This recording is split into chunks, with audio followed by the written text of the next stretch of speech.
ඔබත් වෙන අය සේම අවබෝධයක් නැතිව සිටින්නාහුද? පිටතින් මිනිසා තුළට පිවිසෙන කවර දෙයක්වත් ඔහුගේ උදරයට මිස හෘදයට ඇතුළු නොවි පහව යන බැවින් ඔහු කෙලෙසන්නට අපොහොසත් බව ඔබට තේරෙන්නේ නැද්දයි ඇසූසේක. මතක තියාගන්න, පිටින් එන දේවල් උදරයට ගිහිල්ලා ඒක පහව යනවා.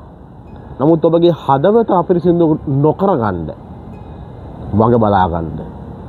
පිටින් එන සමහර බලපෑම් වලට ඉඩ දෙන්න එපා. ඔබගේ හදවත පාවලා දෙන්න යන්න එපා.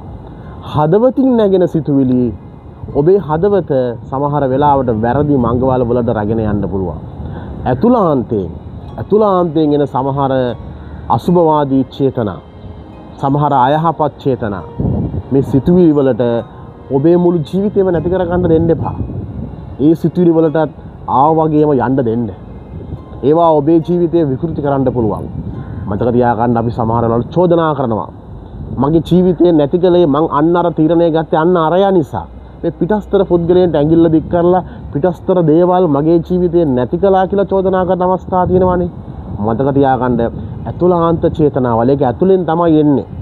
ඔබේ ඊර්ෂ්‍යාව, ක්‍රෝධය, තෘෂ්ණාව, මේ වගේ දේවල් ඇතුළාන්තයෙන් එන්නේ.